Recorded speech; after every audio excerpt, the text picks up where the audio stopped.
الشیطان الرجیم بسم اللہ الرحمن الرحیم الحمد للہ رب العالمین والصلاة والسلام على سید الانبیاء والمرسلین حبیب الہ العالمین ابی القاسم محمد صلی علی محمد وجل فرجہ وعلى آله الطيبين الطاهرين سيما بقية الله في الأراضين قال الله تعالى في كتابه الكريم بسم الله الرحمن الرحيم أم حسبت أن أصحاب الكهف والرقيم كانوا من آياتنا عجبا درود بھیجے گا محمد و آل محمد پر صلی علی محمد محمد وعجل فرجہم. خدا متعال کا انتہائی شکر ہے، انتہائی احسان ہے. پروردگار عالم نے ایک بار پھر ہمیں اور آپ کو سید الشہداء کی عزا میں بیٹھنے کا موقع نصیب کیا. نہیں معلوم خدا کا کتنا شکر بجانا ہے کہ اس نے اس توفیق کو ہمارے اندر باقی رکھا.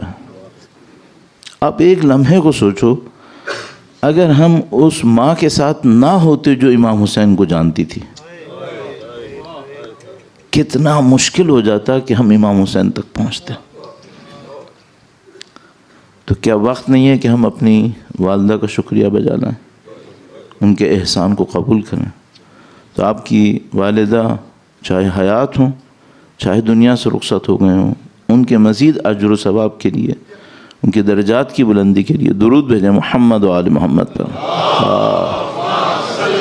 محمد آل محمد وعجل فرجہم.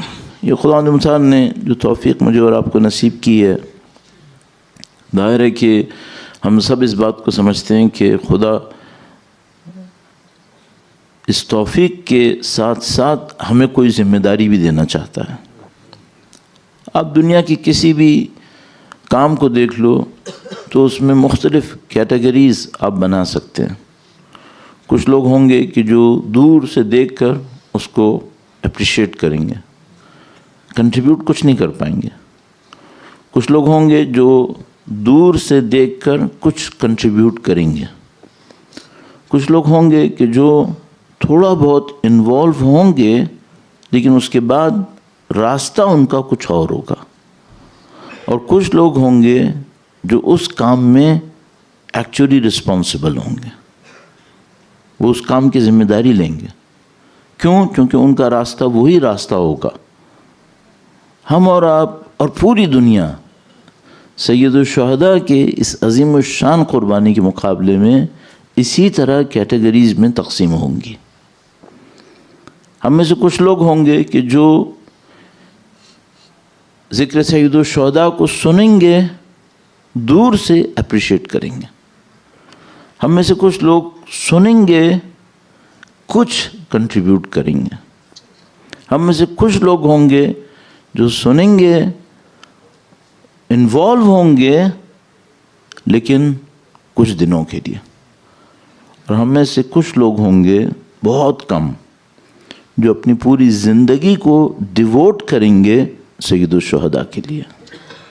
بعض اوقات ہم لوگوں کو ایسی مثالیں بھی دینی پڑ جاتی ہیں جو شاید مجلس کی شان سے کم ہوتی ہیں، شان کے مطابق نہیں ہوتی، لیکن بدقسمتی سے گراؤنڈ ریالٹی ہوتی ہے. تو وہ کبھی نہ کبھی ایسی مثال بھی بولنی پڑ جاتی ہے. اس کے لیے ہم پہلے سے ہی کہہ دیتے ہیں کہ ہم معذرت خواہ ہیں، اگر کسی کو برا لگے تو ہم پہلے سے معذرت چاہتے ہیں. لیکن حقیقت یہ ہے کہ بعض اوقات ہم بھی کوشش کرتے ہیں ایسی کوئی بات نہ ہو، لیکن بعض اوقات کہنی پڑ جاتی ہے. مثلا میں سید الشہداء کی مجلس میں حاضر ہوا ہوں، الحمدللہ رب العالمین. بار بار میں کہوں گا الحمدللہ رب العالمین. آپ خود سوچو، اللہ کو میرے ذکر کی ضرورت نہیں ہے. سید الشہداء کے ذکر کرنے والے کم نہیں ہیں دنیا میں. جب دنیا میں کسی نے امام حسین کا ذکر نہیں کیا تھا تب بھی خدا نے ذکر کروا لیا تھا. جب سید الشہداء کا لاشا بے گور و کفن پڑا رہا تھا تب بھی خدا نے ذکر کروا لیا تھا. یہ سب جانتے ہیں، اس میں کوئی نئی بات نہیں ہے. تو اللہ کا کرم الحمدللہ رب العالمین، یہ سعادت ہمیں نصیب ہو گئی. مثلا میں اپنے اوپر رکھ کے عرض کرتا ہوں، شاید میرا جیسا کوئی پڑھنے والا سید الشہداء کی مجلس کو پڑھے، دنیا کے سامنے جو کچھ بھی کہتا رہے، اندر یہ آبجیکٹو ہو کہ اب اس سے مجھے شہرت ملے گی.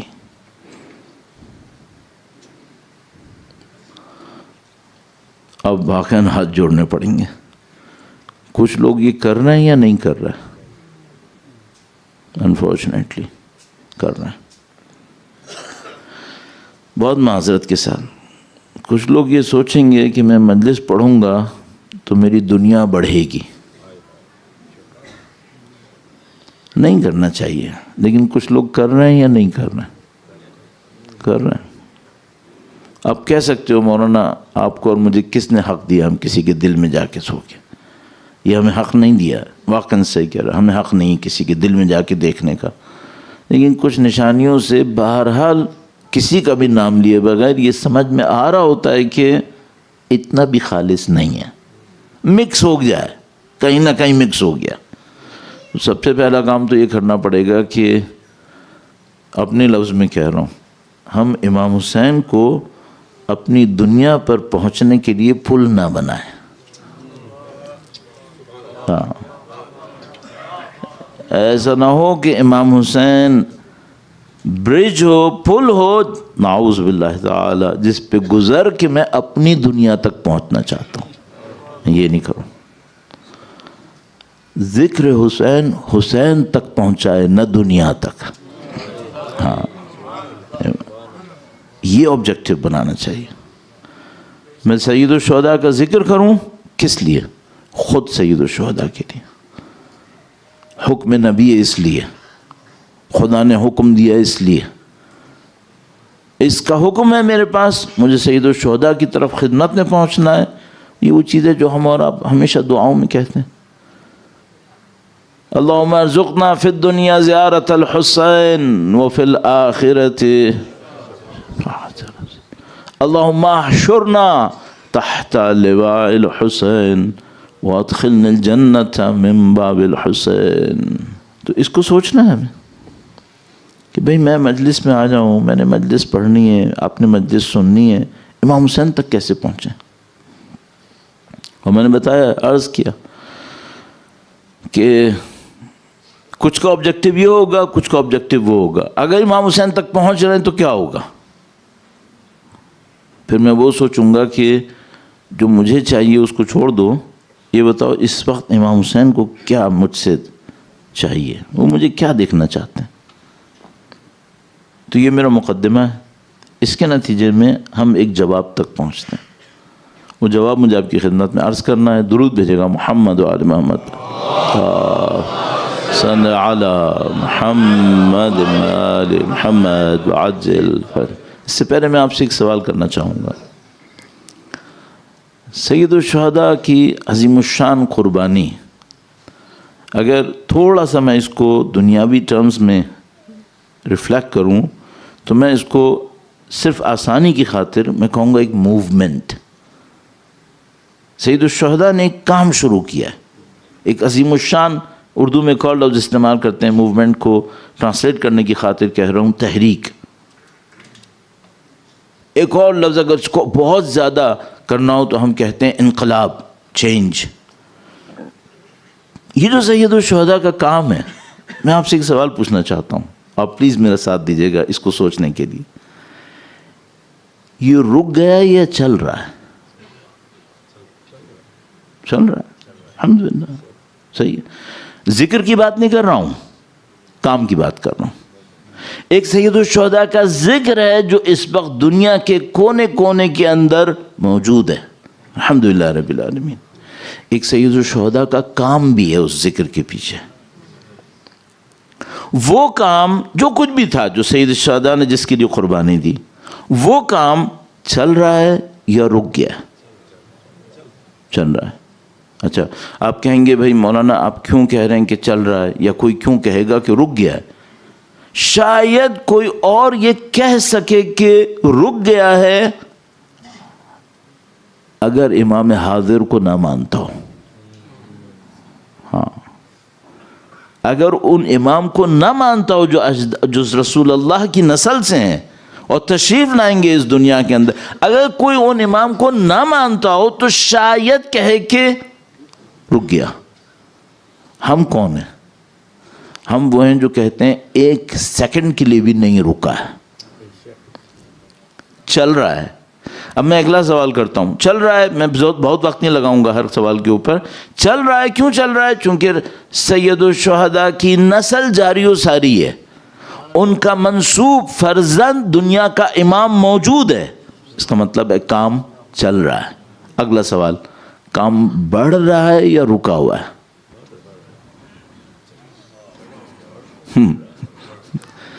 دیکھو، اگر میں کہہ دوں نعوذ باللہ تعالی کہ رک گیا، نعوذ باللہ تعالی، اس کا مطلب کیا ہے؟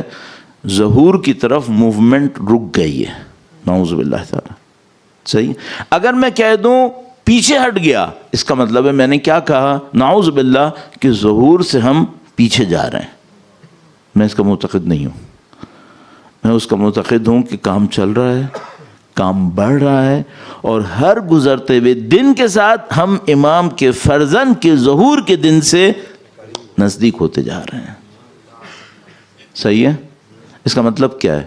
اس کا مطلب کیا ہے کہ امام کی موومنٹ ایوالو ہو رہی ہے، ڈیولپ ہو رہی ہے، اور ایک ایسے پوائنٹ پر پہنچنے والی ہے جب خدا کا وہ وعدہ پورا ہو جائے گا. وَنُرِيدُ أَن نَّمُنَّ عَلَى الَّذِينَ اسْتُضْعِفُوا فِي الْأَرْضِ وَنَجْعَلَهُمْ أَئِمَّةً وَنَجْعَلَهُمُ الْوَارِثِينَ. درود بھیجیں محمد و آل محمد. صلی علی محمد محمد وعجل. سید الشہداء کی تحریک، سید الشہداء کی موومنٹ، سید الشہداء کا انقلاب، سید الشہداء کی قربانی بڑھ رہی ہے. کام چل رہا ہے، کام بڑھ رہا ہے، ان کے فرزند کا ظہور نزدیک ہو رہا ہے. صرف ایک سوال ہے، میں کہاں ہوں؟ ہاں، اب یہ کویسچن ہے، اور جس کی داڑھی سفید ہو نا اس کے لیے کویسچن زیادہ بڑا ہے. صاف بات. کیونکہ بھئی اگر میں جوان ہوتا تو میں سوچتا تو ابھی میں جوان ہوں، اب میں بوڑھا ہوں. ہاں، میں کہاں پہنچا؟ جوان کے لیے بھی ایک سوال ہے. طاقت جانے کے بعد پوچھو گے کہ کیا ہوا؟ یہ ابھی پوچھ لو، بہتر ہے کہ کیا ہوا. ابھی پوچھو. امام نے تشریف لانا ہے، کسی کو شک ہے؟ نہیں. اللہ کے نبی نے فرمایا اس میں کوئی تبدیلی نہیں ہونی ہے. اور جن امام نے تشریف لانا ہے انہوں نے دنیا کے سامنے اپنا تعارف، انٹروڈکشن کرانے کے لیے کہنا ہے یبن الحسین، میں حسین کا بیٹا ہوں. یا ابن الحسین، میں حسین کا بیٹا ہوں۔ انہوں نے ایک پرچم بلند کرنا ہے، اس پرچم پہ لکھا ہوگا یا لثارات الحسین، اے حسین کے خون کا انتقام لینے والو، کھڑے ہو جاؤ، بلند ہو جاؤ۔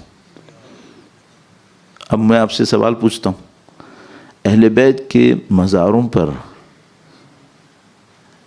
لال پرچم کیوں ہے؟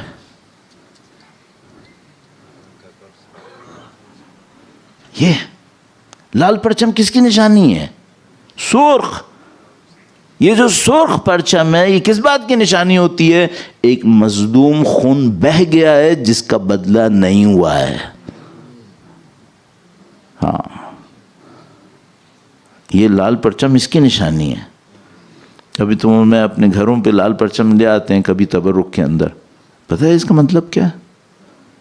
اس کا مطلب ہے میرے بابا کا خون بہہ گیا ہے، میں بدلہ نہیں لے سکا ہوں ابھی۔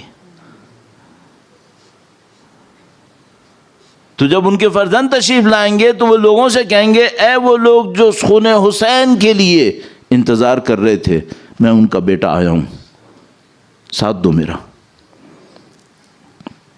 اب میں اپنے آپ سے ایک سوال پوچھتا ہوں، اور میں آپ کے سامنے سوال رکھنے کے بجائے اپنے آپ کے لیے اس طرح رکھتا ہوں تاکہ مجھے یاد رہے۔ تم ساری زندگی امام حسین پہ روئے ہو، اور تم نے یہ کہا ہے کہ امام حسین کے شہادت نے میرے دل میں آگ لگائی ہوئی ہے۔ اب میں ایک سوال پوچھتا ہوں، ان کے فرزند تشریف لائیں اور وہ کہیں جو حسین کے خون کے لیے تڑپ رہے تھے وہ میرا ساتھ دیں، اب مجھے ساتھ دینا ہے یا نہیں دینا ہے؟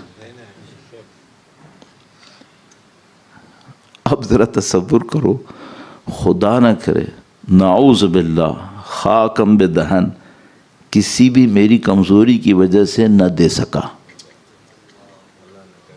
اللہ نہ کرے، اللہ نہ کرے۔ میں اسے سخت لفظ بھی کہنا چاہ رہا تھا، نہیں بولتا ابھی، کہ بھائی پھر اس زندگی پہ کا فائدہ کیا ہوا؟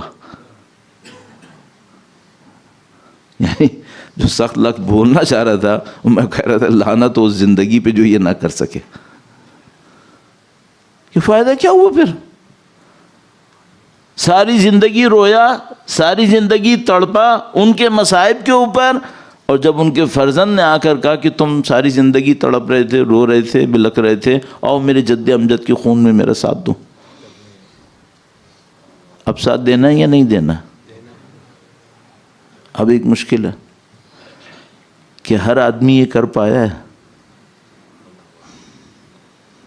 کیا ہر آدمی یہ کر پائے گا؟ لیکن ہم سب کو روایت پتہ ہے، مضبوط روایت، مستند، وقت کے امام کی تشریف آوری کے حوالے سے۔ وہ کیا ہے؟ تغربلوا ثم تغربلوا ثم تغربلوا، تم لوگ چھان دیے جاؤ گے، پھر چھان دیے جاؤ گے، پھر چھان دیے جاؤ گے، تم میں سے بہت کم باقی بچیں گے جو ساتھ دیں گے۔ اب مجھے صرف ایک فیصلہ کرنا ہے، میں اس کوڑے میں جاؤں گا جو کٹ جائے گا، یا اس سلیکٹڈ میں ہوں گا جو بچ جائے گا؟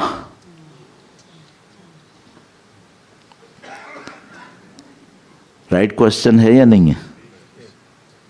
یہ رائٹ کوشچن، یہ $1,000,000 کوشچن ہے جو آپ لوگوں کی زبان ہے، $1,000,000 کوشچن ہے۔ کیوں؟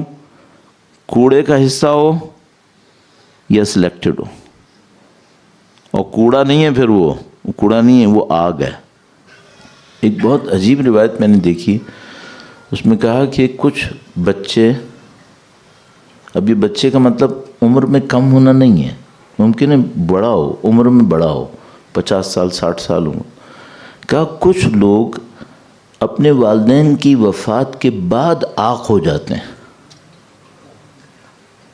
یہ کیس تو ہوتا ہے، خدا نہ کرے نعوذ باللہ کہ کسی باپ نے اپنی اولاد کو زندگی میں آگ کر دیا، یہ ہوتا ہے، بہت سخت ہے، بہت سخت ہے۔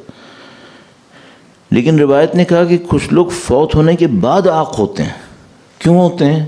کیونکہ یہ اپنے مرے ہوئے والدین کی طرف توجہ نہیں دیتے، ان کے لیے کچھ نہیں کرتے۔ کیوں ان کی قبروں پہ نہیں جاتے؟ کیوں ان کے لیے کوئی کام انجام نہیں دیتے؟ اچھا مثلا میں یہ سوچوں گا کہ چونکہ اب مرے پہ 25-30 سال ہو گئے، کیا رشتہ ختم ہو گیا؟ 30 سال ہو گئے تو کیا ہوا؟ باپ تو ابھی بھی باپ ہے. ٹھیک ہے مثلا میں خود دادا ہوں، لیکن جو میرا باپ ہے وہ تو باپ ہی ہے، اس کو میں کیسے بھول گیا؟ یہ اپنی زندگی میں مسلسل دیکھنا پڑے گا کہ یہ جو والدین کا احترام ہے یہ ٹائم باؤنڈڈ نہیں ہے، ایج باؤنڈڈ بھی نہیں ہے. 70 سال کا بھی ہو تو کرنا ہے. آیت اللہ شیخ مرتضیٰ انصاری بہت بڑا نام ہے علم دین کے اندر، اور ان کی کتابیں رسائل مکاسب سب طالب علم پڑھتے ہیں. مرجعیت کے باوجود اپنی والدہ کو اپنے کندھے پہ بٹھا کر زیارت کے لیے لاتے تھے، مرجعیت کے ساتھ. اللہ اکبر. تو یہ شب جمعہ اور شب جمعہ کے موقع پر مرحومین کے لیے، اور مرحومین میں خاص کر اگر کسی کے والدین دنیا سے رخصت ہوئے ان کے لیے زندگی کا حصہ بنانے کہ کچھ نہ کچھ اپنے انجام دینا ہے. اور ظاہر ہے کہ آج کل ماہ محرم اور ایام اعضاء ہیں، تو اس سلسلے میں کوئی نہ کوئی ایسا عمل شب جمعہ کے لیے اور جمعہ کے لیے، جمعہ کے دن کوئی چیز ایسی ہو جو وقت کے امام سے منسوب ہو، کوئی نہ کوئی کام ایکسٹرا کرنا. تو اگر ہر روز زیارت آل یاسین نہیں پڑھ سکتے، کم سے کم جمعے کے دن پڑھ لیں، تاکہ ایک اٹیچمنٹ، ایکسٹرا اٹیچمنٹ ہو. چاہے ہر روز دعائے عہد پڑھتے ہوں کوئی بات نہیں، ایک کوئی کام اور ایکسٹرا کر لیں. اسی طرح صدقہ خیرات اور بہت ساری چیزیں ہیں. تو ہمیں اپنی زندگی میں ڈیولپمنٹ کو اپنے آپ سے دور نہیں کرنا چاہیے، ہمیشہ کچھ نہ کچھ ڈیولپ کرنا چاہیے. یہ یونیورسل ہے. پہلے دن جو سید الشہداء نے فرمایا مثلی لا یبایع مثلہ، یہ جو لہجہ ہے یہ لہجہ یونیورسل ہے. میرا جیسا اس جیسے کی بیعت کبھی نہیں کرے گا. سید الشہداء صرف اپنے لیے نہیں فرما رہے، اپنے جیسوں کے لیے بھی فرما رہے ہیں. صرف یزید کے لیے نہیں کہہ رہے، یزید جیسوں کے لیے بھی. اب میں نے کل آپ کی خدمت میں سوال رکھا تھا، ہم اس معاملے میں کہاں کھڑے ہیں؟ یعنی میں ذاتی طور پہ، آپ اپنے طور پہ. آیا اس گیم میں ہم لوگ، سوری میں اس کو گیم کہہ رہا ہوں، اس معاملے کو آبزرور ہیں ہم لوگ؟ آیا اہل بیت نے ہمیں نیوٹرل آبزرور کے طور پر ایکسیپٹ کیا ہے؟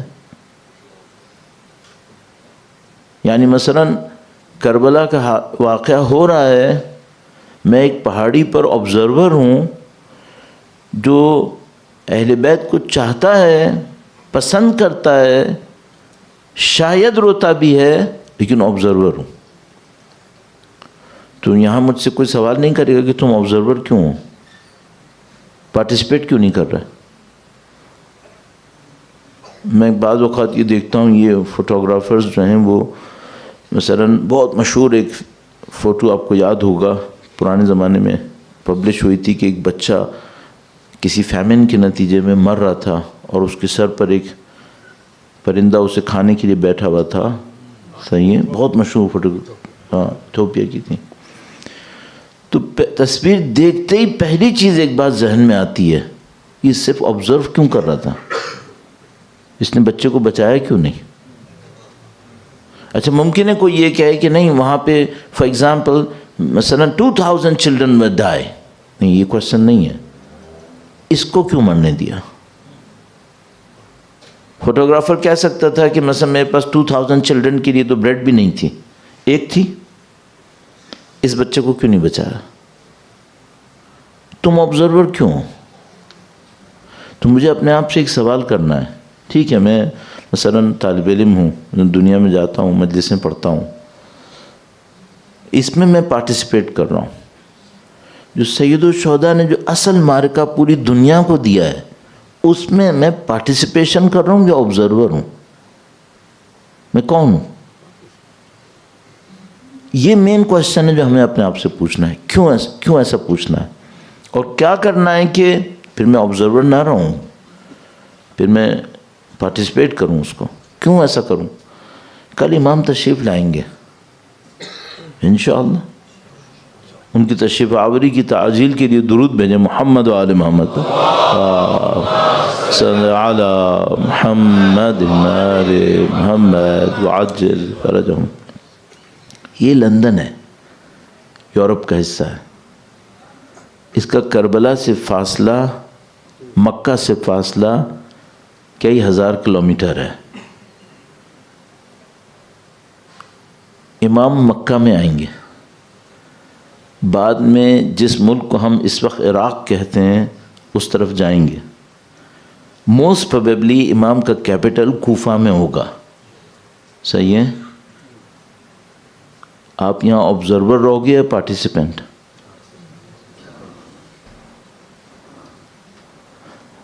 ابھی تک جو ہمیں سمجھ میں آ رہا ہے وہ یہ کہ ہمیں پارٹیسپیٹ کرنا واجب ہے. میں آپ سے سوال پوچھتا ہوں، مستحب ہے یا واجب ہے؟ اوجب الواجبات، واجب سے بڑھ کر ہے. کوئی واجب اگر ذہن میں اپنے لاؤ اس سے بڑھ کر ہے. کیوں؟ کوئی یہ نہیں کہہ سکتا مولا میں نماز پڑھ رہا تھا اس لیے میں آپ کی شرکت کے لیے نہیں آیا. نہیں کہہ سکتا. مولا میں حج کر رہا تھا اس لیے میں نہیں آیا. حج سے بڑا واجب ہے یا نہیں ہے؟ جب سید الشہداء نے حج چھوڑ دیا تھا تو حج کرنا صحیح تھا اس وقت؟ نہیں. اس وقت سب کی ذمہ داری تھی کہ وہ بھی حج چھوڑ کر اپنے امام کا ساتھ دیتے ہیں. اوجب الواجبات. اب مجھے ایک ڈر ہے بالکل صاف بغیر کسی تکلف کے، مجھے ڈر ہے ہم لوگ آبزرور باقی رہیں گے. مجھے ڈر ہے. کیوں؟ کیونکہ میں ڈائریکٹلی فورسفلی انوالو نہیں ہوں گا. میں عراق میں تھوڑی رہ رہا ہوں، میں کربلا میں تھوڑی ہوں، میں مکہ مدینہ میں تھوڑی ہوں جہاں اصلی معاملہ ہے. میں تو 1000 کلومیٹر دور ہوں. اور مجھے یہ بھی ڈر ہے کہ مجھے یہ نہیں پتا کہ میں کوئی ریڈ لائن کراس نہ کر ڈالوں کہ جس سسٹم میں میں رہ رہا ہوں گا وہ امام کے ساتھ ہوگا یا خلاف ہوگا. مجھے نہیں پتا. اب یہ تو مجھے پتا ہے کہ جو سسٹم اس وقت عربیہ میں ہوگا وہ مخالف ہوگا. یہ مجھے پتا ہے روایتوں سے. جو سسٹم اس وقت سیریا میں ہوگا وہ مخالف ہوگا.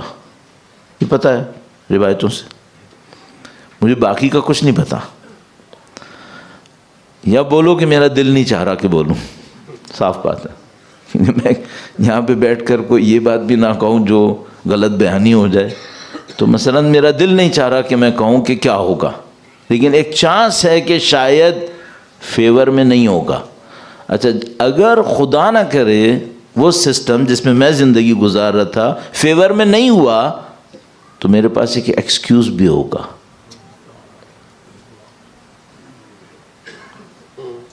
کیوں؟ اب میرے پاس ایک ایکسکیوز ہوگا. کیا ایکسکیوز ہوگا؟ وہی کہ مولانا رسک بہت ہائی ہے.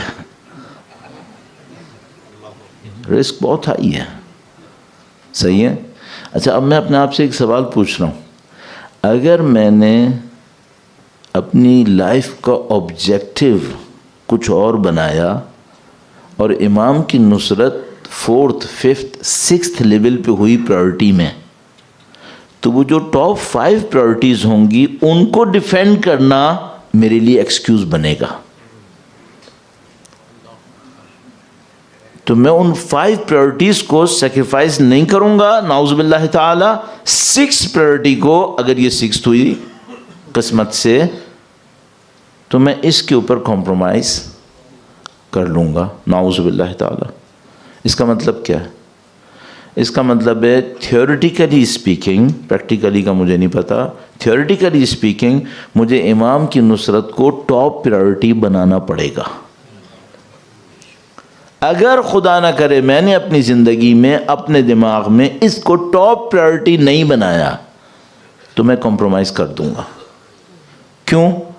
کیونکہ یہ مجھے پتا ہے کہ امام کی نصرت سے کم کوئی بھی چیز ہوئی اس وقت اس کی کوئی ویلیو نہیں ہے اللہ کے نزدیک. آپ خود بتا دینا. میں بھی آپ سے سوال پوچھوں گا، آپ کے پاس جواب بھی ہے. درود بھیجے گا محمد و آل محمد پر. صلی علی محمد آل محمد وعجل فرجہم. زندگی میں کتنے بڑے فیصلے کیے میں نے؟ تو 5-6 بھی بہت بول رہا ہوں. میرے خیال میں 3-4 ہی ہونے ہیں، اس سے زیادہ نہیں ہونے ہیں. ایک آدھ مرنے سے پہلے ہونا ہے. ان میں سے ایک امام کی نصرت ہے. او مائی لارڈ، یہ کیسے ایشور کروں کہ وہ صحیح ہوگا؟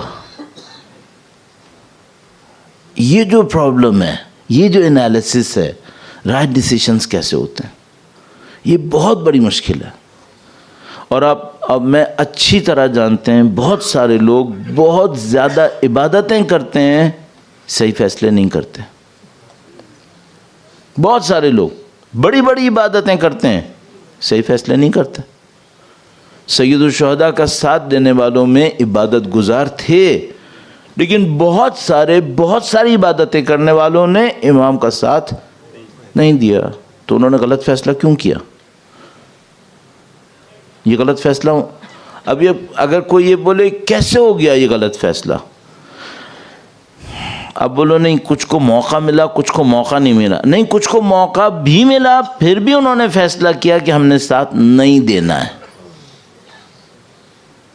یہ فیصلہ انہوں نے غلط کیوں کیا؟ اچھا، ساری زندگی اس کے بعد اس کے اوپر آنر فیل کرتے تھے؟ نہیں، شیم فیل کرتے تھے. لیکن اس موقع پہ کیا کیا تھا؟ اس موقع پہ صحیح فیصلہ نہیں کیا تھا. اب میں بالکل پلین ایک سوال کرتا ہوں، کس نے مجھے تمہیں مطمئن کیا کہ ہم صحیح فیصلہ کر لیں گے؟ کیسے مطمئن ہوئے؟ اور یہ انالیسس بہت ضروری ہے کہ یہ صحیح فیصلے ہوتے کیسے ہیں. اس کو چانس پہ نہیں چھوڑ سکتا میں. یہ بالکل ایسا ہی ہے جیسے آپ میرے سامنے میڈیسنز کا ایک باکس رکھ دو، مجھے ایک پین ہو اور مجھ سے کہو کہ چانس کے اوپر ایک میڈیسن کھا لو. بسم اللہ. اگر وہاں کوئی میڈیسن لے سکتے ہو تو یہاں چانس پہ چھوڑ دو کہ انشاءاللہ میں امام کا ساتھ دے دوں گا. یہ کیسے ہو سکتا ہے بھائی؟ ایک بات کل بھی بتائیے، سب کو زندگی بھر پتہ ہے، وہ یہ کہ چانس پہ چلنے والے فلٹر ہو جائیں گے. 3 دفعہ روایت نے کہا تم فلٹر ہو گے. تو اس کا مطلب ہے جو چانس پہ چلنے والے ہیں وہ نہیں بچنے والے. اس کا مطلب ہے وہی بچنے والے ہیں جنہوں نے اپنی پرائرٹی سیٹ کی ہوئی تھی کہ ہمیں یہ کرنا ہے. صحیح ہے؟ ان میں سے بھی شاید کچھ لوگ نہیں بچیں گے. کیوں؟ پچھلا ایکسپیرینس اتنا اچھا نہیں ہے. خدا کے نظام میں نبی ہونے کے لیے ملک چاہیے ہوتا ہے؟ نہیں. خدا کے نظام میں نبی ہونے کے لیے نہریں بہہ رہی ہیں اس کے نیچے؟ نہیں. اچھا، فرعون کو پتا تھا میرے پاس ہیں، تو اس نے یوں شو کیا کہ اسٹینڈرڈ یہی ہے کہ یہ ہونا چاہیے. Who set that standards? فرعون. کیوں؟ کیونکہ وہ کہتا تھا میں رب ہوں، میری مرضی میں جو بناؤں. اب میں ایک بات پوچھتا ہوں، جس نے اس کے اسٹینڈرڈز کو مان لیا اس نے کیا کیا ہے؟ ایکچولی اس نے فرعون کو رب مان لیا ہے. پرابلم یہاں ہے. اب یہ جو دوسروں کو رب مانے بیٹھے ہیں کہ ان کے اسٹینڈرڈز کو ایکسیپٹ کر لیا ہے، یہ رب العالمین کے نمائندے کو مانیں گے؟ 1100 سال تو گزر رہے ہیں تقریباً. ہاں، پرابلم یہ نہیں ہے کہ میں اور تم دعائے عہد پڑھ رہے ہیں یا نہیں پڑھ رہے ہیں، وہ ہم پڑھ لیں گے چونکہ 4 منٹ کا کام ہے، وہ ہم کر لیں گے. پرابلم یہ ہے کہ جو ہمارے دماغ میں سیٹ آف ویلیوز ہیں یہ کس نے فٹ کی ہیں؟ کیا فٹ ہوا ہے یہاں پہ؟ 2 مثالیں اور دیتا ہوں آپ کو. اور میں بنی اسرائیل سے کیوں چھانٹ کے مثالیں دے رہا ہوں اس کی بھی بھائی عرض کر دیتا ہوں، ٹائم بھی بہت کم. درود بھیجیں محمد و آل محمد پر. ہاں، صلی علی محمد و آل محمد وعجل فرجہم. تفسیر قمی میں یہ روایت موجود ہے اور اہل سنت کے پاس بھی مستندات کے اندر موجود ہے کہ فرمایا کہ تم اور بنی اسرائیل ایک مقدر سے گزرو گے، تم لوگوں کی ڈیسٹنی ایک ہی رہے گی. طابق النعل بالنعل، گھوڑے کے پاؤں کے نیچے جو اسٹیل کا فریم لگا ہوا ہوتا ہے اس کو نعل کہتے ہیں. ایک پاؤں رکھو دوسرا پاؤں دوبارہ، طابق النعل بالنعل، فرمایا تم اور بنی اسرائیل ایسے ایک دوسرے کے ساتھ چلو گے. ہاں تو پوچھنے والے نے کہا کہ اے اللہ کے نبی یہودیوں اور نصرانیوں کے ساتھ؟ تو فرمایا میں اور کس کو کہہ رہا ہوں؟ تو سننے والا کہہ رہا ہم مسلمان ہیں، ہم طابق النعل بالنعل کس کے ساتھ کریں گے؟ یہودیوں نصرانیوں کے ساتھ. اللہ کے رسول نے فرمایا ہاں یہی کہا ہے، یہی کہا ہے. یہ کیا ہوا؟ فرمایا اگر وہ کسی سوراخ سے بھی گزرے ہیں نا تم بھی گزرو گے. اچھا سوراخ کا مطلب یہاں کیا ہے؟ ایگزام، ٹیسٹ، کسی ٹف جگہ سے. اگر وہ کسی ٹف جگہ سے گزرے تم بھی گزرو گے. اچھا اب یہاں پہ ایک مشکل ہے. بنی اسرائیل، امیر المومنین نے نہج البلاغہ میں بھی فرمایا، درود بھیجے گا محمد و آل محمد صلی علی محمد آل محمد وعجل فرج. مولانا نے فرمایا کہ بنی اسرائیل وہ قوم تھی جو پانی سے ابھی نکلے تھے، اور وہ پانی معجزے والا پانی حضرت موسیٰ علیہ السلام نے جدا کیا، وہ نکلے، ابھی پانی سے نکلے تھے. اس سے پہلے انہوں نے دیکھا کہ کچھ لوگ سونے کے بتوں کے سامنے سر جھکائے بیٹھے ہیں. تو حضرت موسیٰ علیہ السلام سے کہا کہ اے موسیٰ ہمارے لیے بھی ایسے ہی بنا دو. احمق ہو، ابھی تم حضرت موسیٰ علیہ السلام کی ڈنڈے کی طاقت دیکھ کے آئے ہو، ابھی تو تھوڑی دیر کے لیے ڈر جاؤ. یہ ڈنڈا ابھی بنی اسرائیل پہ اس پہ فرعونیوں پہ گھوما تھا تو وہ کیا حشر کیا تھا. اچھا یہ تو میں نے کہہ دیا ایسے ہی. انہوں نے ان کے بتوں کو دیکھ کر یہ کہا کیوں؟ ان کے مائنڈ سیٹ میں سونا خدا ہے.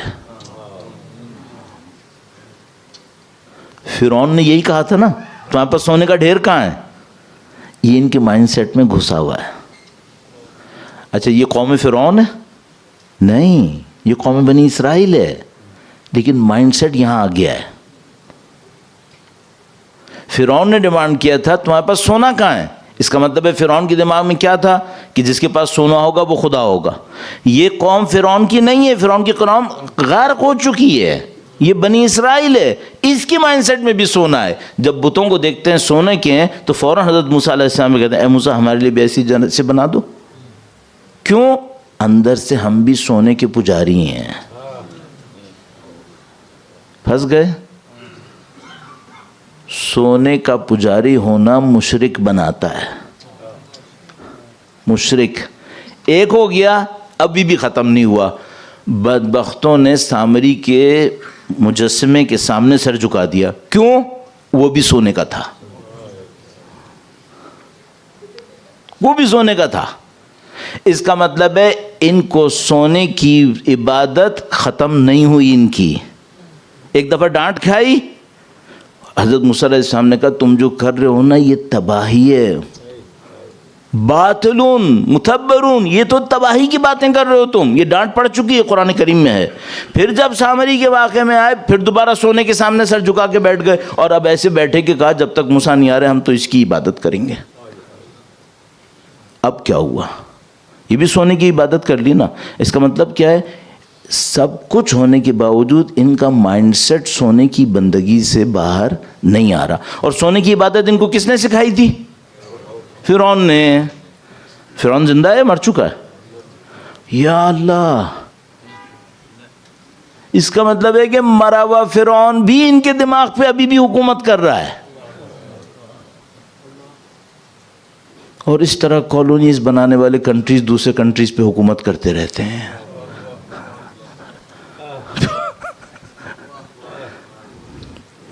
تو وہ ابھی بھی حکومت کر رہا تھا ان کے دماغ کے اوپر. اتنی حکومت کر رہا تھا کہ وہ مر گیا تھا اور ان کا نبی زندہ سامنے کھڑا تھا، لیکن نبی کی نہیں سنتے، ابھی بھی فرعون کی سنتے ہیں. اللہ اکبر. طابق النعل بالنعل کا مطلب کیا ہے؟ تم بھی اپنے امام کے آنے کے بعد یہ کرو گے. کیوں؟ کیونکہ تمہارے ذہنوں میں جو سونے کی پجاریت ہوگی، بندگی ہوگی، وہ تم نہیں نکال پاؤ گے، تو تم یہ کرو گے. اچھا اس کے بعد کیا ہوا؟ اس کے بعد یہ ہوا کہ اللہ کا حکم آیا آپ کی زبان میں انف زینف، اب ان کو بولو کہ جنہوں نے سونے کے سامنے سر نہیں جھکایا تھا وہ انہیں قتل کریں جنہوں نے سونے کے سامنے سر جھکایا تھا۔ فَاقْتُلُوا أَنفُسَكُمْ، اس کا مطلب کیا ہے؟ اس کا مطلب ایک جنگ چھڑے گی، ایک جنگ چھڑے گی جس میں اپنے ہی مریں گے۔ فَاقْتُلُوا أَنفُسَكُمْ، جنگ جمل، جنگ صفین، فَاقْتُلُوا أَنفُسَكُمْ۔ پھر ایک راستہ ہے، قتل ہو گئے اب انسان بن جاؤ، نہیں بنے تمہارا کام ختم ہو گیا، اب بادشاہ تم پہ حکومت کریں گے۔ بنی اسرائیل کے ساتھ یہی ہوا تھا، مسلمانوں کے ساتھ یہی ہوا۔ تو ہمیں کیا کرنا ہے؟ مولانا آپ ہمیں بتاؤ نماز کون سی پڑھنی ہے۔ میں بتا دوں گا نماز کون سی پڑھنی ہے، ابھی شروع میں بتائی تھی، اس سے حل نہیں ہوگا مسئلہ۔ جو مسئلہ حل ہوگا وہ اس وقت ہوگا جب اس دماغ میں میرے اور تمہارے جو بت بیٹھے ہوئے ہیں جب یہ نکلیں گے، جب یہ مائنڈ سیٹ نکلے گا۔ یہ جو ہم نے غیر خدا کی بندگی اختیار کی ہوئی اپنے دماغوں کے اندر، غیر خدا نہیں مولانا ہم تو الحمدللہ لا الہ الا اللہ محمد وہ بات تو صحیح ہے۔ یہ بتاؤ یہ جو تم کہہ رہے ہو لا الہ الا اللہ، اللہ نے کہا تھا کہ پیسے کی بیس پہ رسپیکٹ دو، یہ کہاں سے لائے ہو؟ سوری ٹو سے بات یہ ہم نے فرعون سے لیا ہے۔ تو تم بندگی پھر کس کی کر رہے ہو؟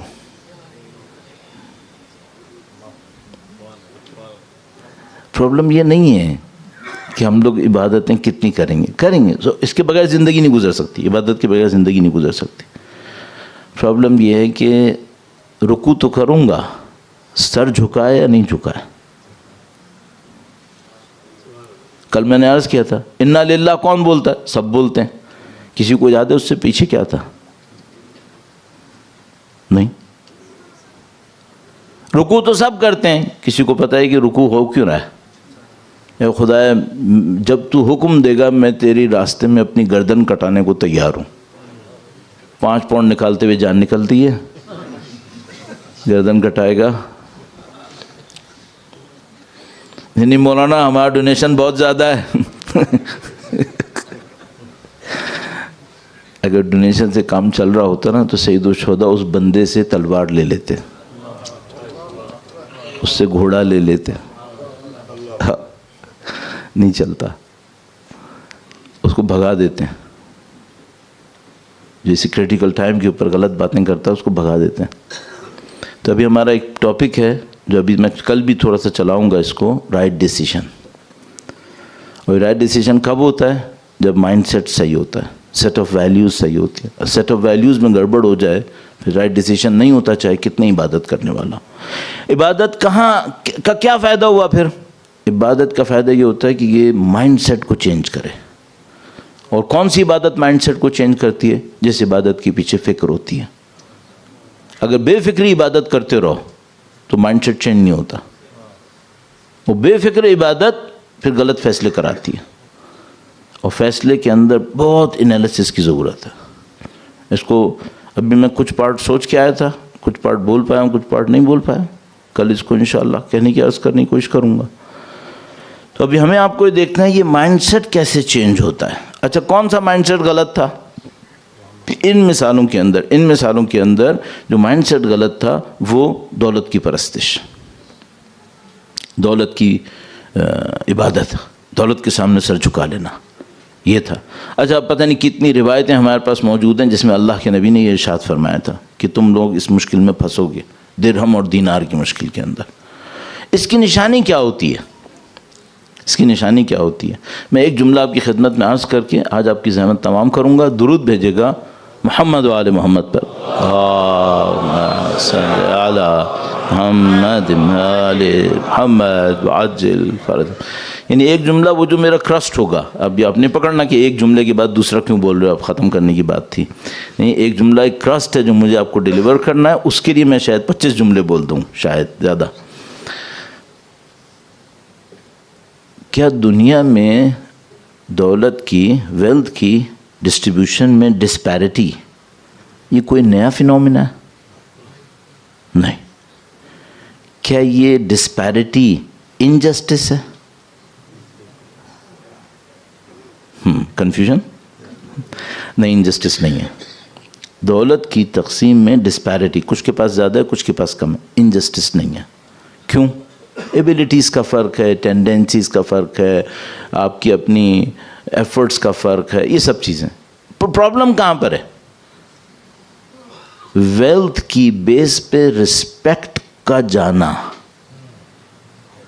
یہ انجسٹس ہے. This is pure injustice. Disparity injustice نہیں ہے، یہ ہمیشہ رہے گی. یہ کہ ویلتھ کی بیس پر رسپیکٹ ڈسٹریبیوٹ ہو رہی ہے، یا یہ کرائسس ہے، یہ پرابلم ہے، یہ فرعونیت ہے، یہ فرعونیت ہے. طاقت کی بیس پہ رسپیکٹ نمرود ہے، ویلتھ کی بیس پہ رسپیکٹ فرعون اور قارون ہے. میں نے ویسٹرن کلچر کو بہت سوچا ہے. 1998 سے میں اس کے اوپر ریگولر لیکچرز دے رہا ہوں. ویسٹرن کلچر میں اس وقت جو کرنٹ ڈومیننٹ ویسٹرن کلچر ہے، پرانے والے کی بات نہیں کر رہا، پرانے والا بہتر تھا، کچھ اور تھا. اس وقت جو ہے یہ 100% میٹیریل ہے، اور اس میں یہ ڈفرینس نہ صرف یہ نہیں ہے کہ انہوں نے کریٹڈ آؤٹ آف کوشچن ہے. اب یہ آؤٹ آف کوشچن ہے کہ جس کے پاس پیسہ زیادہ ہوگا اس کو زیادہ عزت ملے گی. دس از آؤٹ آف کوشچن ہے. اور اس کلچر میں ہم اسٹک ہوئے ہیں، اور اس کو ولنگلی ایکسپٹ کر چکے ہیں، ولنگلی ایکسپٹ کر چکے ہیں. اس کلچر کے ہوتے ہوئے امام کی نصرت ناممکن ہے، امپاسبل. یہ میں آپ کو ممبر پہ بیٹھ کے بول رہا ہوں، داڑھی میری سفید ہو گئی، 40 سال ہو گئے مجھے بولتے ہوئے. اس کلچر کے ساتھ جس میں رسپیکٹ کی بیس ویلتھ ہو یا پاور ہو، اس کے ساتھ امام کی نصرت امپاسبل ہے. ان کے پاس اس کلچر کی کوئی گنجائش نہیں ہے، کوئی گنجائش نہیں ہے. اور یہ میں آپ کو 10 یوں آپ کو واقعات سنا دوں گا، روایتیں سنا دوں گا، آیتیں سنا دوں گا کہ یہ کیسے میں کہہ رہا ہوں آپ سے. اب صرف ایک راستہ ہے، اگر تمہیں مجھے صحیح فیصلہ کرنا ہے امام کی آمد پر، اس سے پہلے یہ مائنڈ سیٹ چینج کرنا ہے. اس سے پہلے یہ مائنڈ سیٹ کیسے چینج ہوگا؟ جو ریالٹیز عقائد کے اندر ہیں ان کے اوپر یقین آ جائے تو یہ مائنڈ سیٹ چینج ہو جائے گا. کل ہم انشاءاللہ اس کے اوپر تھوڑی سی اور بات کریں گے کہ یہ جو تیاری ہے، دیکھو ابھی تک ہم لوگ یہ سمجھ رہے ہیں امام کی تیاری کیا ہے. امام کی تیاری ہے کہ تم نے 5 وقت کی نمازیں پڑھ لی ہوں، حج و زیارات کر لیا ہو، اپنا خمس دے دیا ہو، معاملہ سیٹ ہے. 2-4 دعائیں اور پڑھ لو تو پھر تو معاملہ سیل ہو گیا. تم اب آپ خود سوچو، اس کے انتظار میں ہمیں 1000 سال لگے ہیں، اس کے انتظار میں 1000 سال لگے نہیں، ہمیں اندر انسانوں کے انسان بننے کے انتظار میں 1000 سال لگ گئے. چیلنج یہاں ہے، چیلنج اور کہیں نہیں ہے. اس کو مجھے عرض کرنا ہے آپ کی خدمت میں. اور یہ ماہ محرم بہت اچھا موقع ہے. ماہ محرم ہمیں کیا سکھاتا ہے؟ یہ سکھاتا ہے کہ دیکھو اگر تمہارا مائنڈ سیٹ چینج نہیں ہوا نا. اچھا یہ بھی میں آپ کی خدمت میں بس اشارتاً عرض کرتا چلوں، ایسا کبھی نہیں ہوتا میرا خیال ہے کہ کوئی آدمی اگر اس کے سامنے 100 ڈیسیشنز آتے ہیں تو 100 کے 100 میں میٹیریل ڈیسیشن لیتا ہے، نہیں. اور کوئی معصوم ہوگا جو 100 ڈیسیشن میں 100 کے 100 صحیح لے لے، وہ معصوم ہوتا ہے. مشکل کہاں پر ہے؟ یہ تو 100 ادھر ہو یا 100 ادھر ہو، یہ میں مانتا ہوں یہ نہیں ہوتا. ہم جیسوں کے لیے، ہمارے جیسے کے لیے مشکل کیا ہے؟ کریٹیکل ڈیسیشن پہ کیا کیا ہے. آپ مجھ سے کہیں گے مولانا کل صبح میں فجر کی نماز پڑھوں گا 3 بجے، کون سا میٹیریل بینیفٹ ہے؟ یہ تمہارا رائٹ ڈیسیشن ہے، وہ واقعی میں نہیں سناؤں گا. ٹی وی پہ کیا دیکھتے ہو، اس پہ کیا وہ میں نہیں بول رہا. وہ کیا ہوا پھر؟ یہ پرابلم ہے. یہ اچھا یہ کیوں ہوتا ہے؟ یہ ہمیں شیطان تھوڑا سا کنونس کرتا رہتا ہے. اتنا برا نہیں ہوں میں اتنا برا آدمی نہیں ہوں جتنا مولانا کہہ رہے ہیں، میں وہ نہیں ہوں. پروردگار عالم نے بے پناہ نعمتیں نصیب فرمائی ہیں، ایسی نعمتیں نصیب کی ہیں جن میں سے بہت کم کو ہم پہچان پائیں، اور خدا کی بہت ساری نعمتیں ایسی ہیں جن کو ہم نہیں پہچان پائیں. نہیں معلوم خدا متعال نے کتنی بلاؤں کو، کتنی سختیوں کو ہم سے دور کیا، ہم سمجھ بھی نہیں سکے. حق خدا متعال کا اتنا بڑا کہ جس کو ہم پہچان بھی نہیں سکتے، لیکن وہ ہم سے صرف اس پہ راضی ہو رہا ہے کہ اگر تم زبان سے بھی کہہ دو الحمدللہ تو میں قبول کر لوں گا. اللہ اکبر. مولا کا فرمان ہے، فرمایا خدا تو کتنا بزرگ ہے، گناہ میں نے عمل سے کیا لیکن تو میری زبان کی استغفار کو بھی قبول کر لیتا ہے. یا کریم. اللہ کی اس کرامت کو قبول کرتے ہوئے اللہ نے جو نبی کے ذریعے اس کرامت کو ہم پہ روانہ کیا، ارسال کیا، اسے قبول کرتے ہوئے امامت کی نعمت سے جو ہمیں نوازا، اس کا احترام کرنے کے لیے، ان کے ظہور کی تعجیل کے لیے، ان کی جد امجد کی شہادت کی تسلیت پیش کرنے کے لیے، اور انشاءاللہ اس امامت کی نورانیت سے خدا میرے اور آپ کے قلوب اور ہمارے مرحومین کی قبور کو منور فرمائے. درود بھیجیں محمد و آل محمد پر. محمد وعجل فرجهم. ایک راستہ یہ ہے کہ ہم جا کر ان روایتوں کو دیکھیں جو ظہور امام کے وقت لوگوں کو بتا رہی ہیں کہ جو امام کی نصرت کریں گے وہ ایسے ہوں گے. ٹھیک ہے، اس میں سے نکالیں کہ جو امام کی نصرت کریں گے ان کی کوالٹیز کیا ہوں گی. اچھا یہ بات پہلے ہو چکی ہے، اب دوبارہ نہیں دہراؤں گا کہ اگر کوئی یہ کہہ نہیں مولانا مجھے، نعوذ باللہ تعالیٰ کوئی نہیں کہے گا لیکن میں کہہ رہا ہوں، اگر کوئی یہ کہ مولانا مجھے نصرت نہیں کرنی، مخالفت بھی نہیں کروں، یہ کافی ہے. نہیں، وہ زمانہ نیوٹرلزم کا نہیں ہے. پھر اس کو اپنے دماغ سے پہلے دن سے نکال دینا. کربلا جیسی جگہ جب بنتی ہے پھر دیر از نو نیوٹرلزم. یہ نیوٹرل نہیں ہوتا، پھر کچھ یا ادھر ہوتا ہے یا ادھر ہوتا ہے. اور یہ بھی میں عرض کرتا چلوں کہ جو گلوبل ڈیولپمنٹ اس وقت ہمارے پاس ہے، جو سسٹم رول کر رہا ہے اس وقت دنیا میں، یہ نیوٹرلزم کو الاؤ کرے گا بھی نہیں. ایک زمانہ میں یہ الاؤ کر رہا تھا، اب نہیں کرتا. اب یہ جب کسی چیز کو ڈالنے پہ آتا ہے یہ بیہیو کرتا ہے ڈکٹیٹرز کی طرح. صحیح ہے، مجھے بہت اپنی پوزیشن بچا کے چلنا ہے.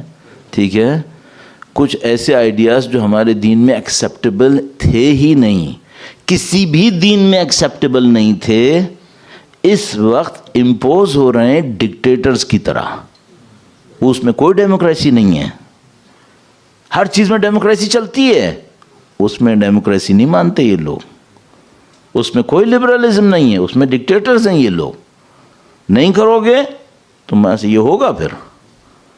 ہاں اب وہ اتنا خطرناک ہے کہ میں بھی نہیں بول پا رہا ہوں، سب کو معلوم ہے. فوراً ایکسپیل ہو گئے، فوراً یہ ہو جائے گا، فوراً وہ ہو جائے گا. کہاں گئی ڈیموکریسی؟ کہاں گیا لبرلزم؟ کہاں گئی ریلیجیس فریڈم؟ میں تو نہیں کہہ رہا کہ تم ایسے کرو، مجھے تو چھوڑ دو. نہیں، now there is no neutralism. ابھی تو ظہور نہیں ہوا ہے بھائی. تو یہ بھول جانا کہ کوئی یہ سوچے مولانا ظہور ہوگا اور میں نیوٹرل رہوں گا، یہ نہیں ہونے والا ہے. یا تم اس کیمپ میں ہو یا اس کیمپ میں ہو. بہت پرانی بات ہے، 2001 کے قریب جب امریکہ نے حملہ کیا تھا افغانستان کے اوپر، طالبان کے اوپر. چونکہ پرانی بات ہے تو اس کا مسئلہ اتنا نہیں ہوگا. تو ان لوگوں نے پاکستان کو کہہ کے بھیجا کہ تم بتاؤ بھائی، اپنی پوزیشن کلیئر کرو کہ تم کس کے ساتھ ہو. تو بہت مشہور جملہ تھا، یا آپ ہمارے ساتھ ہو یا آپ اسٹون ایج میں ہو. ہاں، تو ظاہر ہے پاکستانی بہت عقل مند تھے، انہوں نے کہا نہیں تو ہم تو آپ ہی کے ساتھ ہیں، بس ہمیں تھوڑی اسٹون ایج میں جانا. جو ہوا پھر ہم نے جھیلا، وہ جو ہوا وہ ابھی تک جھیل رہے ہیں. ہاں تو ابھی تو ظہور نہیں ہوا ہے، یہ لوگ اتنا ہارش ہو گئے ہیں. جب ظہور ہو جائے گا انشاءاللہ پھر یہ نیوٹرلزم چھوڑیں گے. تو یہ سوچ دو پہلے سے کہ یہ چانس ہے کہ نیوٹرلزم نہیں ہوگا موسٹ پروبیبلی، اور روایتوں سے بھی یہی لگ رہا ہے کہ یہ نہیں ہونے والا. تو اب جوائن کیسے کرنا ہے امام کو؟ کوالٹیز روایتوں میں جا کے دیکھ لو ایک بار. مولا کا ایک فرمان ہے تعرف الاشیاء باضدادها، چیزوں کو ان کے اگینسٹ جو ہوتا ہے اس سے پہچانتے ہیں، ضد سے. ٹھیک ہے، ایک راستہ یہ روایتوں میں جا کے دیکھیں اصحاب امام کی کوالٹیز کیا ہیں ایک. دوسرا راستہ یہ روایتوں میں جا کے دیکھیں کہ جو امام کے زمانے میں لوگ غلط ہیں ان کی کوالٹیز کیا ہیں. ہاں کہیں ہم وہ نہ ہوں. تو اچھوں کی کوالٹیز کو چیک کر لو کہ ہمیں ایسے بننا ہے، بروں کی کوالٹیز کو چیک کر لو کہ ایسا نہیں ہونا ہے. اچھا سیم کام ہسٹری میں بھی کر سکتے ہیں، سیم کام ہسٹری میں بھی کر سکتے ہیں. وہ کیا کریں بھئی؟ آپ جا کے دیکھو جو کربلا میں تھے وہ کیسے تھے، اور جا کے دیکھو کہ جو کربلا میں نہیں تھے وہ کیسے تھے. پھر پوچھ لو میں کہاں ہوں، میں کہاں ہوں. یہ ہسٹری کا ایک پارٹ ہو گیا. ایک اور ہسٹری کا پارٹ ہے جس کو قرآن کریم نے بیان کیا، جو میں نے آپ کے سامنے 2 دن پہلے کر کے دکھایا کہ قرآن کریم نے کہا کہ بھائی کچھ لوگوں نے ہمارے نبی کا ساتھ نہیں دیا تھا. وہ جو ساتھ نہیں دیا تھا وہ کیسے تھے؟ کل اور پرسوں اس کو بتایا، وہ ایسے تھے. صحیح ہے، وہاں سے بھی ایکسٹریکٹ کر سکتے ہیں کہ ہمیں کیا ہونا ہے اور کیا ہمیں نہیں ہونا ہے. اب میں ذرا سا اس پارٹ کے اوپر رکوں گا، ایک مثال اور آپ کی خدمت میں عرض کروں گا. دوبارہ بنی اسرائیل، چونکہ کل میں نے آپ کی خدمت میں روایت بھی عرض کی ہے کہ فرمایا کہ بنی اسرائیل اور تمہارا مقدر ایک ہی جیسا رہے گا. یہ تو ہمیں معلوم ہے کہ اللہ کے نبی نے فرمایا کہ تم اور بنی اسرائیل ایک ہی راستے کے اوپر ہو. تو بالکل نبی خدا نے آخری جو ڈاؤٹ بھی تھا وہ بھی ختم کر دیا. بس یہ ہسٹوریکل آئسولیٹڈ ایونٹس نہیں ہیں، یہ وہ اسٹوری ہے جو ریپیٹ ہو رہی ہے ہمیشہ، یہ ہر دفعہ ریپیٹ ہو رہی ہے. تو اس کے اوپر ایک اور حدیث بھی ہے جو میں عرض کروں گا. ابھی میں آتا ہوں اس مثال کے اندر. سورہ بقرہ، مزید وقت لگائے بغیر سورہ بقرہ میں بہت خوبصورت ایک مثال لکھی ہوئی ہے. مثال کیا ہے؟ قوم بنی اسرائیل نے کہا کہ اپنے نبی سے کہ ہمارے لیے ایک رولر بنا کے دو. انہوں نے کہا بھائی ہم رولر تو بنائیں گے لیکن تمہیں ایکسیپٹ کرنا پڑے گا. پھر یہ نہیں کہنا کہ ہم جنگ پہ نہیں جا رہے، ہم جنگ پہ نہیں جا رہے. کہا نہیں ہم مان لیں گے، ہمارے تو گھر بھی لٹ گیا، ہمارے تو بھی بچے بھی ایسے ہو گئے، اب آپ رولر بناؤ، ہم اللہ کے دشمنوں سے لڑیں گے. ان کا ٹھیک ہے بھائی ہم رولر بنا دیتے ہیں. وہ رولر بن گیا. اب جو رولر بنا اب نیچے سے معاملہ خراب شروع.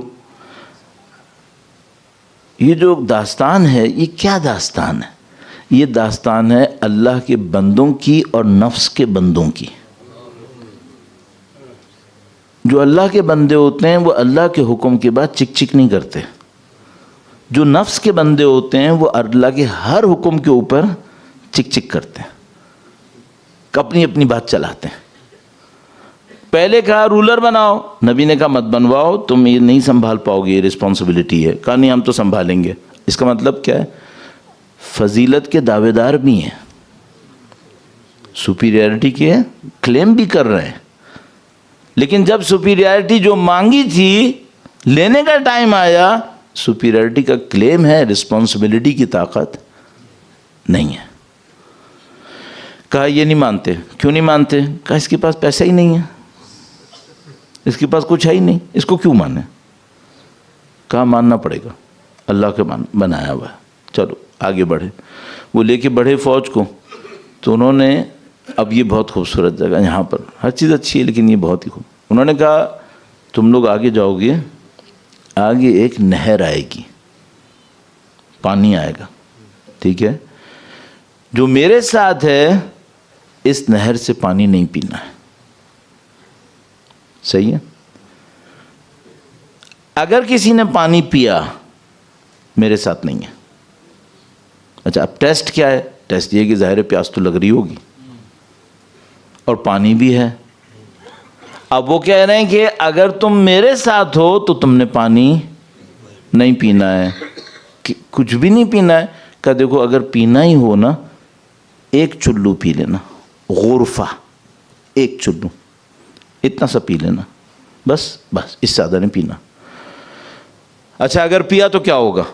کہ دیکھو اگر تم نے پیا نا تو تمہیں جو اسائنمنٹ ملا ہے تم اس اسائنمنٹ کو پورا نہیں کر سکو گے. بس اب تمہارے پاس دو چوائس ہیں. تمہارا کلیم تھا کہ تمہیں ایک فضیلت ملنی ہے, اس کلیم کے لیے خدا نے گراؤنڈ بنا دیا ہے, لیکن اس فضیلت تک پہنچنے کے لیے تمہیں ایک ٹیسٹ سے گزرنا ہے. ٹیسٹ کیا ہے؟ ٹیسٹ یہ ہے کہ پانی آئے گا, تم نے پانی نہیں پینا ہے. اگر پینا ایک چلو پینا, اس سے زیادہ نہیں پینا, ٹھیک ہے؟ کراس کر لینا. خداوند متعال فرماتا ہے سب نے بیٹھ کر پورا پی لیا. منع کیا تھا کہ دیکھو تمہیں ایک اسٹیٹس چاہیے, تمہیں اسٹیٹس کے لیے قربانی دینی پڑے گی, تم وہ قربانی دینا پہلی قربانی کیا ہے؟ ابھی دشمن سے لڑیں نہیں, کوئی ہتھیار چلا ابھی نہیں, کوئی ویپن کچھ نہیں, اتنا سا ایک ٹیسٹ تھا, پانی نہیں پیو. اچھا جو خدا یہاں پانی نہیں پلا رہا بعد میں پانی بالکل نہیں پلائے گا, پیاسا مارے گا کیا؟ نہیں, پلا دے گا بعد میں. کہ کھوپڑی میں آتی ہے یہ نہیں. بیٹھ کے پورا پی لیا. جب پورا پی لیا اب انہوں نے کہا کہ اب تم نے تو پی لیا سارا پانی, چلو اب لڑنے کے لیے. کہا اب ہم میں طاقت نہیں ہے. تو انہوں نے کہا پہلے ہی تم کو بولا تھا کہ تم نے پانی پی لیا تو پھر تمہارے اندر طاقت نہیں ہوگی. صحیح ہے. اب کیا ہوا؟ اس کے بعد یہ ہوا کہ جن لوگوں نے پانی نہیں پیا تھا, اب جنہوں نے پانی پیا تھا وہ تو بولو کٹ گئے, وہ تو ختم, فلٹر ہو گئے. جنہوں نے پانی نہیں پیا تھا وہ اپنے نبی کے پاس آئے. انہوں نے کہا کہ دیکھو یہ تو ختم ہو گئے, ہماری تعداد بہت کم ہے لیکن ہمیں خدا پہ بھروسہ ہے. ہاں, اب اس کا مطلب کیا ہے؟ جنہوں نے پانی نہیں پیا تھا خدا نے ان کو ایمان کا یقین دے دیا. ٹیسٹ میں کامیاب ہوئے تھے نا, اب کچھ تو ملنا تھا. کیا ملا ان کو؟ ان کو یقین مل گیا. جب انہیں یقین ملا انہوں نے کہا آپ ابھی بھی دشمن سے لڑنے کے اسائنمنٹ کو ختم مت کرو, ہم لڑیں گے. اب تم تو آدھے بھی نہیں ہو. کہا کوئی مسئلہ نہیں, ہمیں خدا پہ یقین ہے. کم من فئۃ قلیلۃ غلبت فئۃ کثیرۃ باذن اللہ. اللہ کے اذن سے بہت دفعہ ایسا ہوا ہے کہ چھوٹے لوگوں نے بڑے لشکروں کو ہرا لیا ہے. ہمیں خدا پہ یقین ہے. آپ چلیں. خداوند متعال فرماتا ہے ہم نے اس چھوٹے سے لشکر کے ذریعے سے بڑے دشمن کو شکست دے دی, وہ کامیاب ہو گئے. اب آپ مجھ سے پوچھ سکتے ہو مولانا ہم تو نلکے سے پانی پیتے ہیں, منرل واٹر کا پانی پیتے ہیں, اس کا ہم سے کیا تعلق ہے؟ ہم تو کبھی ٹروپ لے کے نہیں چلے جس میں کمانڈر نے کہا ہو کہ پانی نہیں پینا. صحیح ہے. میں آپ کو بتا رہا ہوں کہ آپ ٹروپ میں ہو اور پانی بھی بہہ رہا ہے اور کچھ بہت کم پی رہے ہیں اور کچھ بہت زیادہ پی چکے ہیں. وہ کیا ہے؟ ہمارے پاس روایت ہے, فرمایا یہ جو پانی تھا یہ دنیا کی محبت تھی. تم سے کہا تھا دنیا تمہارے سامنے آئے گی اور اتنا آسان ایکسس میں ہوگی کہ تم اٹھا لو, پھر تم دنیا سے دل مت لگانا, کیونکہ اگر تم نے دنیا سے دل لگایا تم کسی قابل نہیں رہو گے. اور کچھ لوگ دنیا سے دل نہیں لگائیں گے, وہ تعداد میں کم رہ جائیں گے, وہ اپنی جاب اسائنمنٹ پھر بھی پورا کر لیں گے, اور جو دنیا میں غرق ہوں گے وہ کسی قابل نہیں رہیں گے اور وہ فلٹر کے اندر کٹ جائیں گے. طابق النال بالنال, اس کا اس کے اوپر یوں ہی چلتا رہے گا. تو یہ پانی کا ٹیسٹ چل رہا ہے. یہ رکا نہیں ہے. ہمارے پاس ایک اور روایت ہے, وہ بھی ایک عجیبی روایت ہے. کتاب محجۃ البیضاء فیض کاشانی کی, احتمال قوی اس کے اندر ہے. میزان الحکمہ میں ریشہری, آیت اللہ ریشہری نے بھی اس کو لکھا ہے. انہوں نے کیا فرمایا, اللہ کے نبی سے فرمایا, جو مجھے یاد آتا ہے, لکل امت عجل. بنی اسرائیل نے ایک بچھڑے کی پوجا کی تھی. وہ جو سامری نے سونے سے بنا کے دیا تھا اس کو عجل لکھا ہے قرآن کریم نے. صحیح ہے. روایت نے کہا ہے ہر قوم کا, اللہ کے نبی فرمایا ہر قوم کا ایک بچھڑا ہوتا ہے. یہ جو بنی اسرائیل نے سامری کے بنائے ہوئے بت کے سامنے سر جھکایا تھا, یہ آئسولیٹڈ ایونٹ ہے. اللہ کے نبی فرمانے نہیں, ہر قوم کا ایک عجل ہوتا ہے. ہر قوم میں ایک بچھڑا ہوتا ہے جس کے سامنے لوگ سر جھکاتے ہیں. اور فرمایا عجل امتی الدینار, میری امت کا جو عجل ہے وہ سکے ہیں. یہ سکوں کے سامنے سر جھکائیں گے. پروردگار عالم نے اپنے دین کے ذریعے سے ہم انسانوں کو بہت اچھی طرح یہ بات بتائی ہے, بہت ساری آیتوں میں, نبی کی روایتوں میں, اور کچھ ایسا کیا کہ کوئی ڈاؤٹ نہ رہے ہمارے لیے کہ خدا نے اس دنیا کو بے ہدف نہیں بنایا ہے. جیسے ہم یہ کہتے ہیں کہ خدا نے کہا ہے کہ اس نے اس کو بغیر ہدف کے نہیں بنایا, کوئی نہ کوئی مقصد ہے, تو پھر تھوڑا سا بھی اگر کوئی سوچنے والا انسان ہو تو یہ سوچے گا کہ خدا کا مقصد کتنا بڑا ہوگا. اگر آپ سے کوئی بچہ کہے کہ میں نے اس مثلا لکڑی کو یہاں پہ بے مقصد نہیں رکھا, تو جو آپ کو فوراً سمجھ میں آئے گا کہ اس بچے کا دماغ کتنا ہے, تو اس کا مقصد کتنا ہوگا. اس بچے کے حساب سے سوچیں گے نا آپ کہ اس کا مقصد اتنا ہوگا.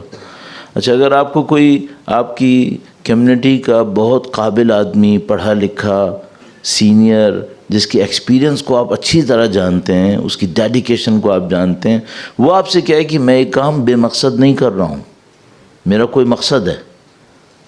اب اس کے مقصد کا لیول کتنا ہوگا؟ کیا اسی بچے کے برابر ہوگا؟ کیا نہیں. آپ کو پتہ ہے اس آدمی کے اندر ایکسپیرینس ہے, اس کے اندر نالج ہے, اس کے اندر ایک ڈیڈیکیشن ہے. اس نے جو مقصد سوچا ہوگا وہ ان تمام کی ریلیونس میں سوچا ہوگا. اب میں آپ سے پوچھتا ہوں, خداوند متعال فرما رہا ہے میں نے اس دنیا کو بے مقصد خلق نہیں کیا ہے. اب سوچو یہ مقصد کیا ہوگا. اب یہ مقصد کوئی چھوٹا مقصد ہوگا؟ اب کوئی بہت بڑی چیز سوچنی پڑے گی. اب اور اگلا اشارہ کیا ہے؟ خداوند متعال فرماتا ہے میں نے اس دنیا کو بے مقصد خلق نہیں کیا, اس مقصد کو پورا کرنے کے لیے خاتم النبیین محمد مصطفیٰ صلی اللہ علیہ وآلہ وسلم کو بھیجا. صلی علی محمد وعجل. خدا تیرا یہ کہنا ہی کافی تھا کہ مقصد بڑا ہے, اور مقصد کو پورا کرنے کے لیے کس کو بھیجا ہے؟ اس عظیم الشان ہستی کو. ابھی اگر کسی کے ذہن میں کوئی ڈاؤٹ ہو کہ مقصد چھوٹا ہوگا, تو اب کم سے کم نبی کی ذات کو دیکھ کے سمجھ لے کہ مقصد بہت بڑا ہوگا. اچھا, اب میں آپ سے ایک بات پوچھتا ہوں, اپنے آپ سے, آپ سے نہیں. نبی نے ساری زندگی جو اپنا ٹائم لگایا, زندگی لگائی, اس میں آپ کو یہ لگا کہ نبی بلڈنگز بنانے آئے تھے؟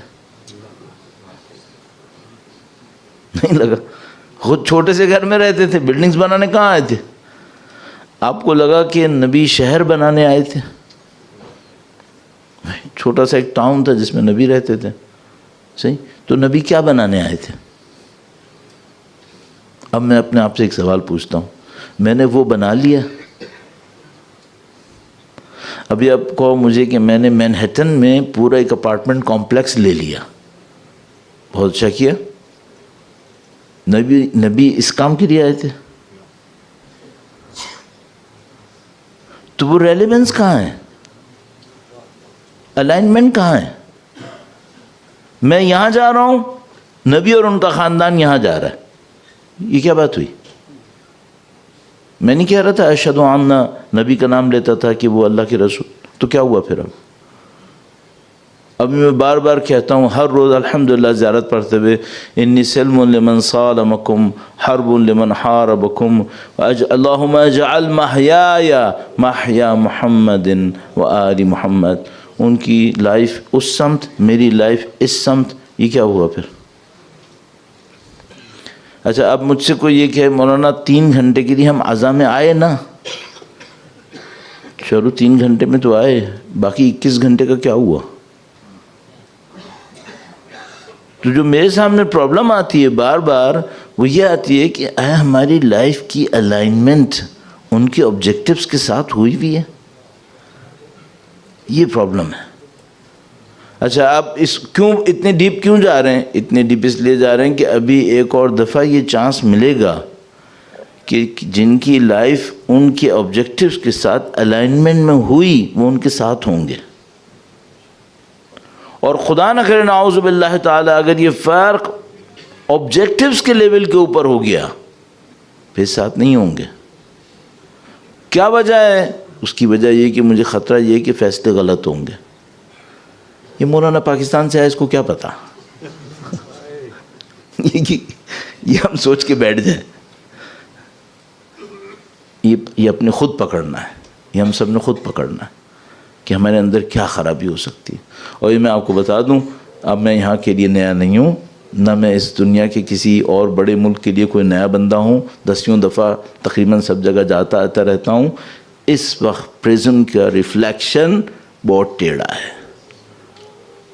یہ کسی کو اس کو دیکھنے کے لیے کوئی بہت بڑی کوئی اینک نہیں چاہیے، یہ سب کو نظر آ رہا ہے کہ ہاں اس وقت ریفلیکشن ٹیڑھا ہے، اس کو سیدھا کرنا پڑے گا ورنہ مسئلہ خراب ہو جائے گا.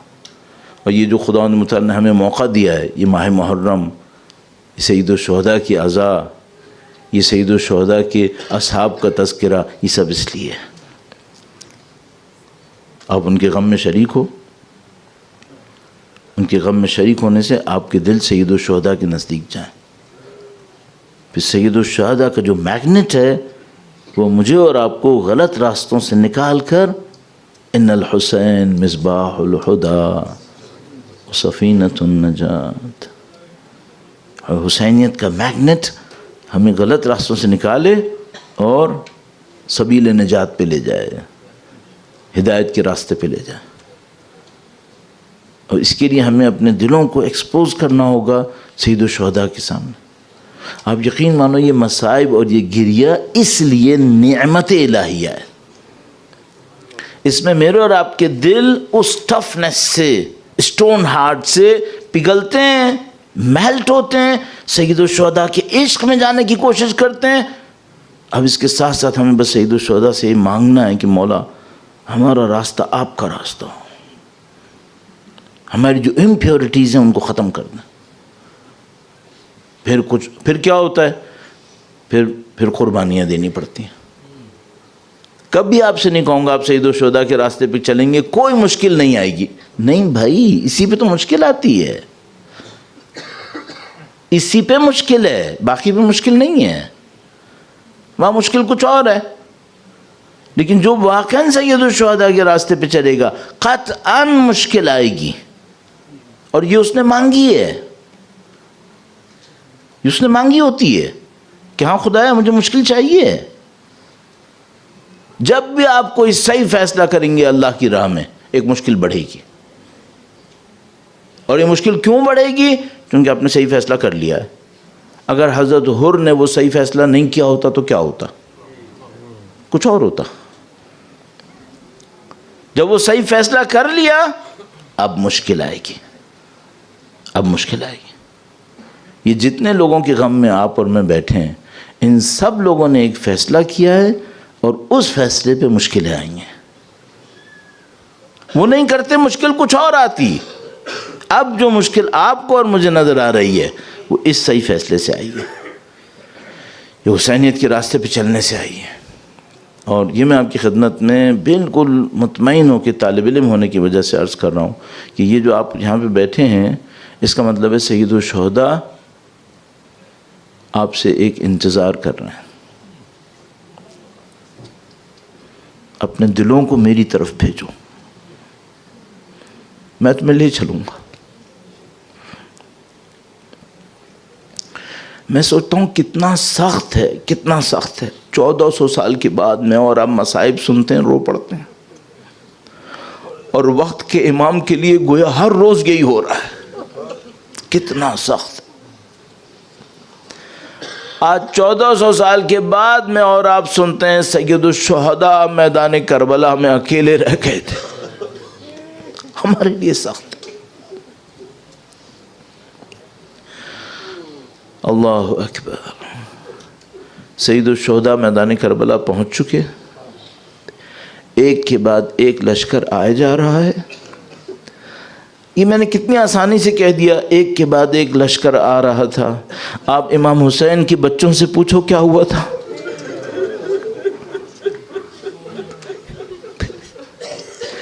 سید الشہداء کے خیموں میں جو خواتین تھیں ان سے پوچھو کیا ہوا تھا۔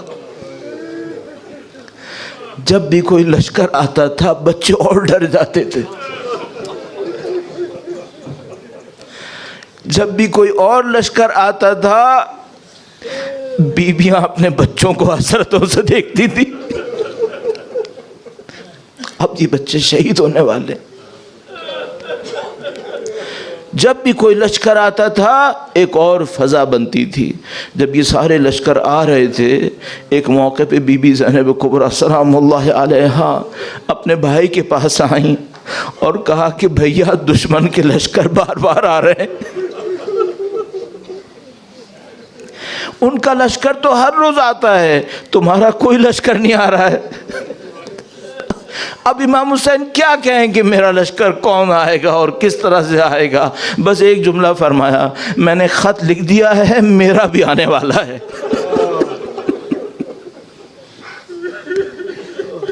یا اللہ کیا امید دلائی ہے۔ لشکر کی بات نہیں کہی، بس اتنا کہا میرا ایک بندہ آئے گا۔ عزیزو، میں اور آپ یہیں بیٹھے بیٹھے حضرت حبیب کے نصیب پر فخر کریں گے۔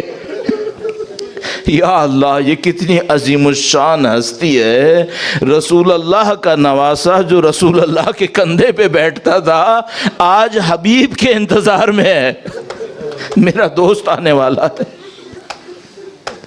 حبیب ابن مظاہر کے پاس وہ جب خط پہنچا تو پورا کوفہ سیل ہو چکا تھا، پورا کوفہ محاصرے کے اندر تھا، جاسوس ہر طرف کہیں نہ کہیں موجود تھے۔ جو قاصد خط لے کر آیا، حبیب ابن مظاہر نے خط کو پڑھا اور خط کا مضمون آپ کے اور میرے سامنے بچپن سے ہے کہ کس طرح سید الشہداء نے ان کو فقیہ کہا، کس طرح ان کو حبیب کہا، کس طرح ان کو سقاہ تعبیر کیا اور ان سے کہا کہ جلدی پہنچو، جلدی پہنچو۔ حبیب ابن مظاہر نے قاصد کو دیکھا کہ کہیں یہ بھی جاسوسوں کے ساتھ نہ ہو، اور اس سے کہا کہ میں نے خط لے لیا، تم چلے جاؤ، مجھے کوئی جواب نہیں دینا۔ ایسو علماء بیان کرتے ہیں حضرت حبیب کی زوجہ ان کے پاس آئیں اور کہا حبیب کیا ارادہ ہے؟ کہا میں اس کے اوپر سوچ رہا ہوں۔ کہا حبیب تمہیں کیا ہو گیا ہے؟ رسول کا نواسہ تمہیں بلا رہا، فاطمہ کا بیٹا تمہیں بلا، تم سوچنے کی باتیں کر رہے ہو، تمہیں کیا ہو گیا ہے؟ اب حبیب کیسے اپنی زوجہ کو بتائیں کہ مجھے جاسوسوں کا سوچنا ہے، مجھے کس طریقے سے کوفہ سے نکلنا ہے؟ حبیب ابن مظاہر بنی اسد کے ہیں، یا اسدی ہیں، یا اسدی قبیلے کے بڑے رہنما سمجھے جاتے ہیں۔ تم پورے کوفہ کے اندر اسدیوں کو جو قابل اعتماد تھے جمع کیا اور کہا کہ مجھے حسین تک پہنچنا ہے ہر صورت میں۔ اب تم لوگ جو اسدی قبیلے والے ہو مجھے پناہ دو کسی طریقے سے تاکہ میں حسین تک پہنچوں۔ کس طریقے سے حضرت حبیب ابن مظاہر گئے ہیں، کبھی کسی کو شہر کے باہر بھیجتے تھے، وہ وہاں تک لے کے جائے گا، پھر دوسرا وہاں تک لے کے جائے گا۔ اس دوران میں دوست اور دشمن کی پہچان ہوتی چلی گئی، اور یہاں تک کہ کچھ ایسے ان کو غلام بھی ملے جو سواریوں کو اطمینان دلاتے تھے کہ اگر حبیب نہیں آیا تو ہم جائیں گے، کیونکہ ہر آن یہ مشکل ہوتی تھی کہ پتہ نہیں اب حبیب کہیں پھنس نہ جائیں، وہ کہیں مشکل میں نہ آ جائیں۔ حبیب نہیں معلوم کون کون سی مشکلات جھیلتے ہوئے کربلا کے میدان کے نزدیک آ گئے۔ اب ذرا تصور کیجئے گا، سید الشہداء کا مختصر سا قافلہ ہے، اس میں بچے بھی ہیں، اس میں خواتین بھی ہیں۔ دشمن کی تو مدد بار بار آ رہی تھی، اب ایک موقع پر پہلی دفعہ دیکھا کہ کوئی ہمارے قافلے کی طرف بھی آ رہا ہے۔ جب نزدیک آئے تو دیکھا حبیب ابن مظاہر ہیں، مولا سید الشہداء تشریف لائے، حبیب کو سینے سے لگایا، ان کو اپنے پاس بلا لیا۔ عزیزو، اتنا حبیب دیکھ کر امام کی غربت کو اچھی طرح سمجھ گئے تھے۔ اس کے بعد ایک کام ایسا ہوا کہ وہ فوراً سمجھ گئے۔ اب اندر سے ایک پیغام آیا کہ حبیب تمہیں بی بی زینب سلام کہہ رہی ہے۔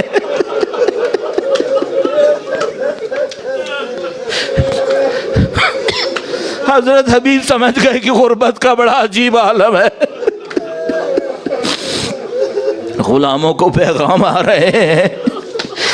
عزیزو، لیکن یہ غلام کوئی عام غلام نہیں ہے، یہ بہت بڑے غلام ہیں۔ عزیزو، یہ حبیب ابن مظاہر کا مقام بہت بڑا مقام ہے۔ ایک موقع کے اوپر شب عاشور کا بس ایک منظر آپ کو یاد دلاؤں گا اور حبیب کی خدمت میں چند جملات عرض ہوں گے۔ شب عاشور ایک موقع آیا کہ جب سب اپنی اپنی تیاریاں کر رہے تھے تو مولا ابو الفضل اپنے جوانوں کو لے کے کھڑے تھے، بنی ہاشم کے، اور ان سے کہہ رہے تھے کہ دیکھو بنی ہاشم کے جوانوں، یہ ساری باقی امتی لوگ ہیں، یہ سب امتی ہیں، اور یہ جو جنگ ہے نا، یہ ہماری جنگ ہے، ہم کسی امتی کو اپنے پہلے مرنے نہیں دیں گے۔ اس کے سامنے حبیب ابن مظاہر اپنے خیمے کے اندر باقیوں کو لے کر بیٹھے تھے اور کہہ رہے تھے کہ دیکھو امتی ہو، یہ سادات گھرانہ ہے، ہم امتی کسی سادات گھرانے کو پہلے مرنے نہیں دیں گے۔ میں امام حسین سے وعدہ لے لوں گا، پہلے ہم مریں گے پھر بعد میں کوئی اور مرے گا۔ عزیزو، اس دوران میں بس ایک اور واقعہ عرض کروں۔ بی بی زینب نے اپنے بھائی کے پاس آ کر کہا کہ بھیا تم نے اپنی امت کا امتحان لے لیا ہے، بہت سارے لوگ چھوڑ کر جا چکے جب مدینے سے نکلے تھے، اب یہ جو ہیں یہ وفادار ہے یا نہیں ہے؟ بس ایک نے آ کر بتایا حبیب ابن مظاہر کو۔ حبیب ابن مظاہر بی بی زینب کے خیمے کے سامنے کھڑے ہو گئے، سارے غیر ہاشمیوں کو لے کر آئے، امام حسین سے کہا آپ کی بہن سے خطاب کرنا ہے، اجازت مل گئی۔ کہا بی بی ہم نے رات کی مہلت اپنے لیے نہیں مانگی ہے، ہم آپ کے جانے سے آ رہے ہیں، ہم شمشیر گردن پہ لیے کھڑے ہیں، اگر آپ کا اشارہ ہوا ابھی اپنی گردنیں کاٹ کر نثار کر دیں گے۔ عزیزو، حبیب نے اپنے وعدے کو پورا کر کے دکھایا۔ عاشور میں پہلے سارے امتی شہید ہوتے رہے، اس کے بعد بات علی اکبر، علی اصغر اور اہل بیت اطہار علیہم السلام کے اوپر آئی۔ بس ایک موقع تھا، حبیب ابن مظاہر دنیا سے رخصت ہو رہے تھے، سید الشہداء حبیب ابن مظاہر کے سرانے پہنچ گئے اور کہا ہے حبیب تم نے اپنی جان قربان کر دی۔ حبیب نے سب کی طرف دیکھا اور کہا لوگو حسین کا خیال کرنا۔ الا لعنت اللہ علی القوم الظالمین وسیعلم الذین ظلموا ای منقلب ینقلبون۔ پروردگارا تجھے واسطہ نبی اولاد نبی کا، ان کی نورانیت کا واسطہ، ان کی شہادتوں کا واسطہ، اس قلیل کو ہم سے قبول فرما، ہم سب کو اہل بیت کی شفاعت نصیب فرما، پاک پروردگار ان کے وارث کی نصرت کی سعادت نصیب فرما، اس راہ میں شہادت نصیب فرما۔